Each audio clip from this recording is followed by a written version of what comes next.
Direction Kiev, la Russie a bombardé l'Ukraine avec des drones et des missiles dans la nuit. On compte au moins 4 morts à Kiev, la capitale. L'alarme aérienne a sonné tôt dans la nuit. Des bombardements dans différentes régions, quelques jours après une vaste offensive ukrainienne contre des bases aériennes russes. La région de Ternopil a subi une attaque aérienne massive. On retrouve Gulliver Krag, notre correspondant à Kiev. La riposte russe aux attaques ukrainiennes audacieuses de ces derniers jours a été très massive dans la nuit.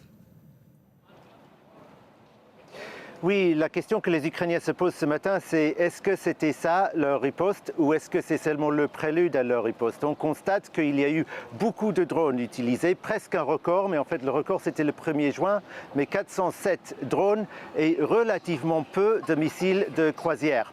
L'analyse optimiste serait que suite à ces bombardements ukrainiens des bases aériennes de la Russie ne dispose pas de suffisamment d'avions pour lancer plus de missiles de croisière. L'analyse plus pessimiste serait que ce n'était qu'une sorte de prélude où ils ont voulu juger où ils ont plus de chances de bien frapper, où il y a des faiblesses dans les systèmes de défense antiaérienne en Ukraine pour préparer une frappe encore plus forte qui serait à venir peut-être cette nuit ou la nuit suivante. Je vous rappelle que fin mai, début juin, la capitale Kiev avait été très lourdement ciblée 3 nuits de suite. Alors c'est cela qu'on redoute en Ukraine.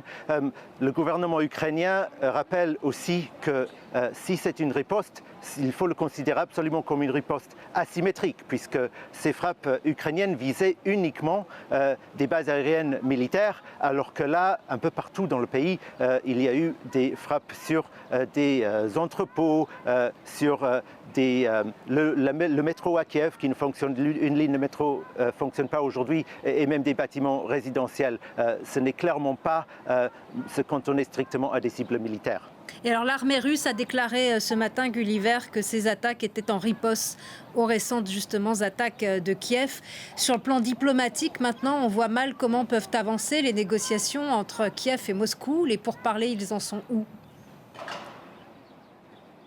Bon, ça c'est évident, mais je pense qu'il est de plus en plus évident pour tout le monde que s'il peut y avoir des avancées dans ces pourparlers, c'est seulement après l'été, parce que la Russie a renouvelé ses offensives dans le sud-est de l'Ukraine et aussi dans le nord-est, dans la région de Soumy, où ils essayent d'ouvrir un nouveau front et de prendre encore plus de territoire.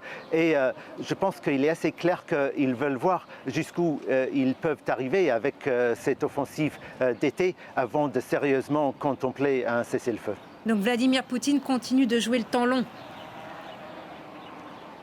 Oui, exactement. Merci beaucoup, Gulliver. En tout cas, c'est Krag. l'analyse de l'Ukraine, mais pas uniquement, aussi de beaucoup d'analystes internationaux et je pense, même s'ils ne le disent peut-être pas très franchement, des partenaires occidentaux de l'Ukraine aussi.